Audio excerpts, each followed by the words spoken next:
Welcome, everybody. I'm excited to be coming on here live with you. I am just making sure that I'm on live with my, um, on my, yep, here I am. Okay, I can see. Let's see here. Welcome, welcome, welcome. I'm so glad you're here with me. I've got some breaking news to share with you as we are shifting in this market. I think it's important, especially if you're renting or you own a house and you're wondering whether or not you are kind of feeling stuck in your house because of your credit challenges that you may have had in the past, things that have probably out of your control, right? 99% of the time there's a crisis, there's a health, there's something that happens, and we've got to put other things in front of our debts, unfortunately. And so things happen. And right now, the way the banking systems are set up, it's either you qualify based on your credit score or you do not. And guess what? That is completely changing starting November 16th. We have a whole new system setting up with the Fannie Mae. Sorry, I just got a notification on here. Fannie Mae is setting up a whole entire way to get pre-qualified now, and it's important to know kind of how this works for you. Does this mean that if you have a ton of collections, does this mean that you have a ton of old debt? Do you necessarily pre-qualify? There's actually going to be a lot that's going to be coming out with Fannie Mae with how they are going to be pre-qualifying people.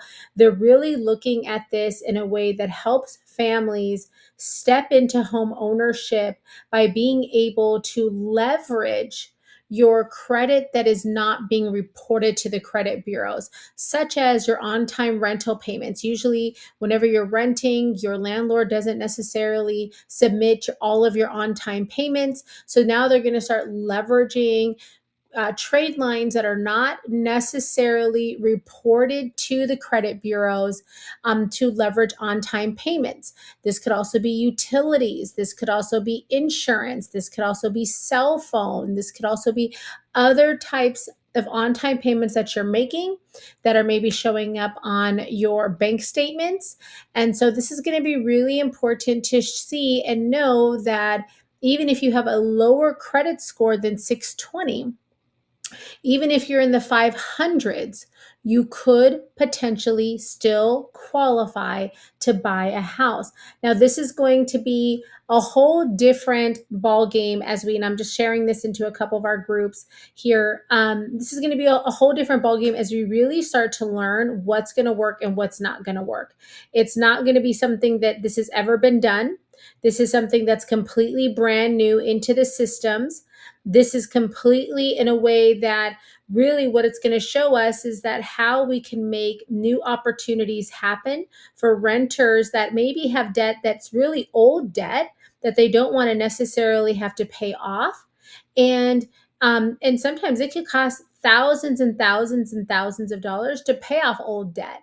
But what is Fannie Mae saying? Fannie Mae is saying, hey, listen, if you haven't if you are pre-qualified, excuse me, if you maybe have not the highest credit score, but you have stable income, you have a stable job, you have trade lines that you've been paying on, such as your rent, such as utilities, such as not car payment, because car payments are reported to the trade lines. But maybe you just have one or two small, or maybe you own your car outright.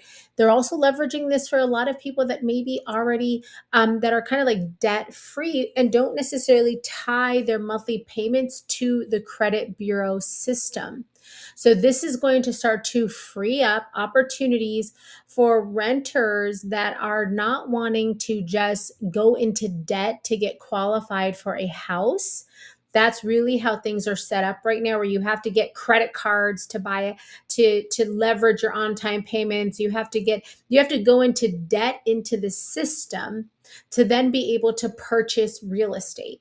And that's how they look at that. They say, hey, listen, if you can show us how much you could go into debt, not doesn't have to be a ton of debt, and how great you are in making on-time payments, then we will go ahead and we will report that and give you a credit score, and then from there you can get pre-qualified to buy a house.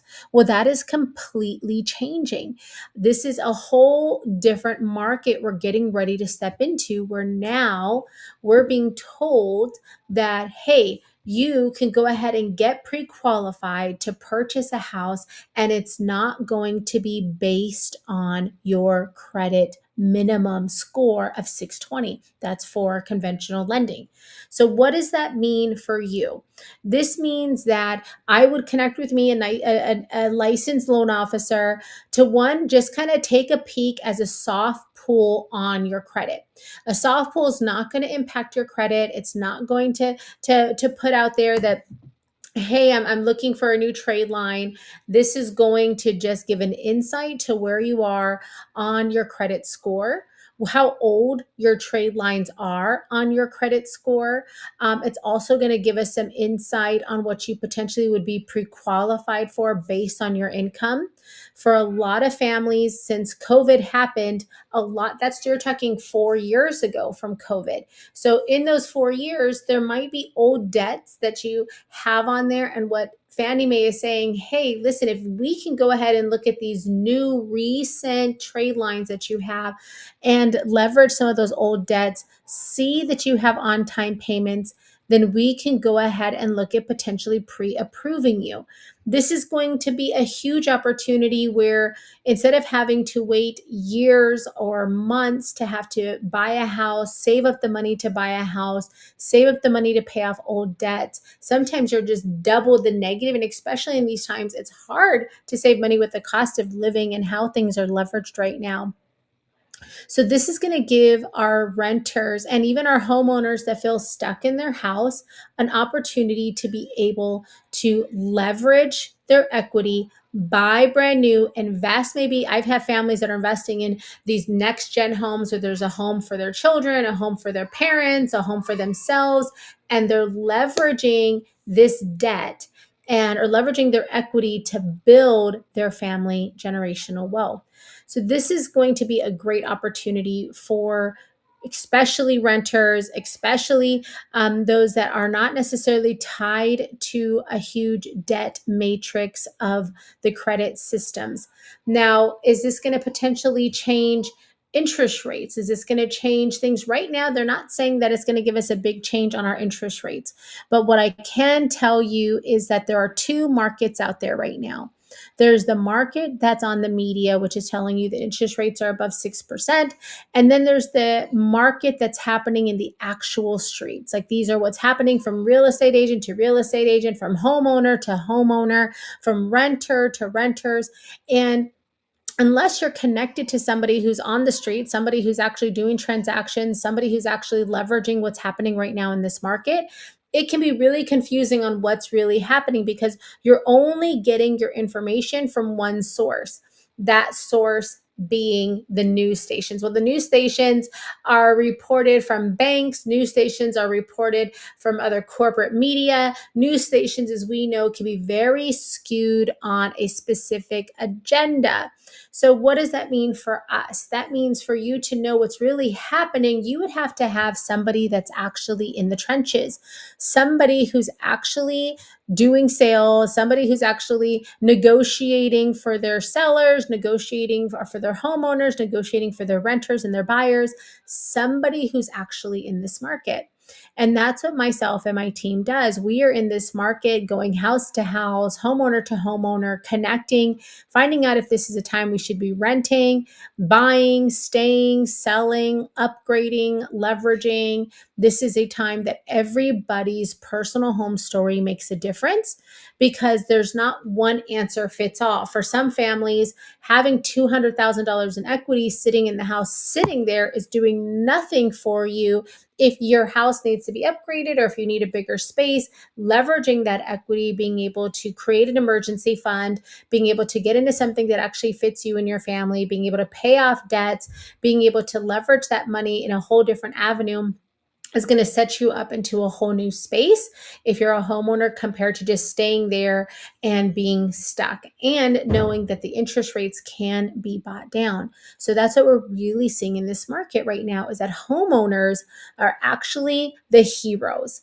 Homeowners are saying, hey, listen, I can leverage some of my equity to help buy down this interest rate, and in return I get to get big check and payout for my home equity. I get to go and move on to some of the bigger things I want to, leverage this home equity and put money into my savings, put into my investments, build my businesses, whatever the case may be. But it's not tied up to a market that can change and fluctuate based on appraisals and things like that. So being able to leverage that for homeowners has been great. Another big thing that's been helping in this space is being able to have down payment assistance programs. Now, I don't know how long down payment assistance programs are going to last. I know that personally, I have seen down payment assistance programs be there for sometimes weeks, sometimes months, and then they're gone. And then you've got down payment assistance programs that are available that maybe offer higher interest rates that maybe aren't for the best for you. So I don't believe every down payment assistance program is the best. I believe that there are certain ones that make it an opportunity, and there are some that are not an opportunity. And some of those are forgivable, some of those are non forgivable. There's a lot of different things that come into grants when it comes to our down payment assistance programs. So, really connecting with me and my team just to kind of find out what works and what doesn't work for you, what options are available right now, what options are not available right now is going to be the best for you than re-signing your lease. So every time you re-sign your lease, every time you go into re-signing, you end up losing another whole year of $30,000+ that you're handing over to building somebody else's financial stability. And that's a big, big part, is that we want to get away from building other people's financial stability and start bringing that power back into our homes, bringing that power back into building for our children, bringing that power back to building our communities. So we want to go into that home ownership part. But how do we go into that home ownership part if we are struggling with our credit or we're struggling with our savings? Those are very big things. So we have an opportunity right now that we literally are in a position right now where we have a whole entire banking system, the Fannie Mae banking system, saying, hey, listen, we will go ahead and we will remove the minimum credit score of 620 to pre-qualify, and we will start looking at other types of modalities for people to get pre-approved to buy a house. This is extremely an opportunity. Does it apply to everybody? Not necessarily. You'd have to check your credit score where you're at. They're saying people in the low 500s potentially could be pre-approved.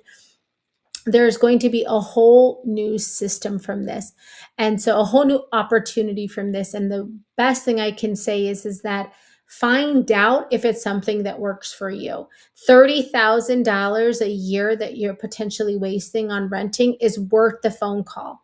It's worth the connection. If I was to tell you you're going to save $30,000 or even $40,000 by being able to go from renting to owning, because that's how much you're spending every year on renting, make the phone call and find out exactly how you can get this support, because this is your livelihood and your future on the line.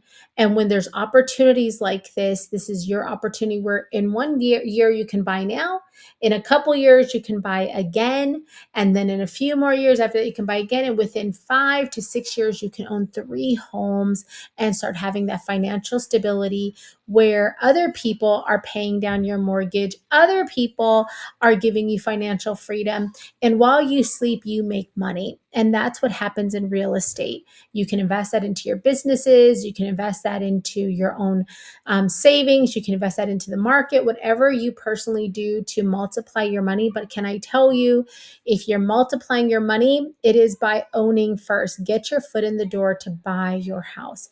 So again, just to kind of wrap this up, feel free to comment when you watch this if you have any questions on this. to be able to ask me questions. You can DM me. You can ask me anything that you like here. But this is how this is going to work. Basically, they're going to start looking at your other trade lines and your stability and income and potentially any other assets that you have. They're even saying that people that have a lot of investments or retirement funds, but then they're not necessarily tied to a high credit score, they're going to leverage those things over the credit score. So this is where if you have assets such as savings, if you have assets such as retirement, if you have stable income that you've been there for quite some time, you have trade lines such as paying your rent on time, you have trade lines such as paying your utilities on time, your cell phone, your car insurance. They're going to be leveraging all of these on time payments, leveraging your income, leveraging any investment assets that you have, and pre qualifying you based on that now, along with a couple other things. But that's how things are going to shift. That's how this market is changing. And so this is going to give you a great opportunity to go from renting to owning, and just know there are affordable houses out there. There are affordable home options out there. You do not have to be stuck with what the media is telling you. Talk to someone in the trenches. Talk to somebody who's on the streets, actually shaking hands, knows what's happening in the market, that you can actually have conversations with. That way you can be able to experience what it is to have a breakthrough in your finances. To have a breakthrough means you're going to need to step out of your comfort zone, connect and talk to somebody, and have a safe space where you're not going to feel judged. You're not going to be having pressure to what you should do right now. You're going to have all the time you need, whether it's 3 months, 6 months, 12 months, 3 years. It doesn't matter. The point is get yourself on a plan where you can actually start to see your money build for you versus wasting your money every single month. Now, I know renting has its purpose. I know that it's necessary for millions of us, but at the same time, if you can get your foot out the door of renting and in the door of owning, you automatically within 3 to 5 years will have equity growth. You will have an investment wealth opportunity. You will start building for you and your family. And it just creates a level of stability and a level of protection, because when you own your house and a crisis happens, you can contact your lender, and there are laws in place before they can foreclose on you. There's protections over you and your family from being evicted versus foreclosure versus a landlord. If you don't pay within 30 days, you are out. So this is where you really, really, really want to get into home ownership, not just for building equity, but for crisis prevention and crisis protection. All right, fam. Feel free to reach out to me if you have any questions. Big hugs and love to you. I'll be consistently bringing into you all the updates that are happening. And as you can see here, it doesn't cost much to get into a home. It's really just working with the right team.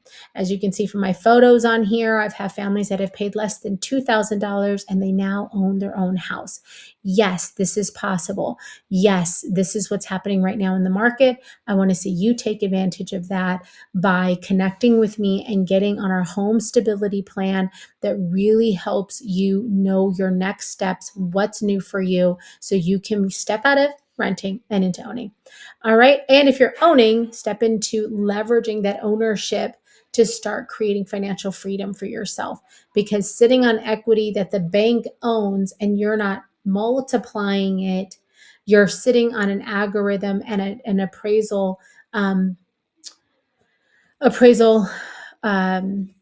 matrix that if homes start selling really low in your neighborhood, you lose your equity.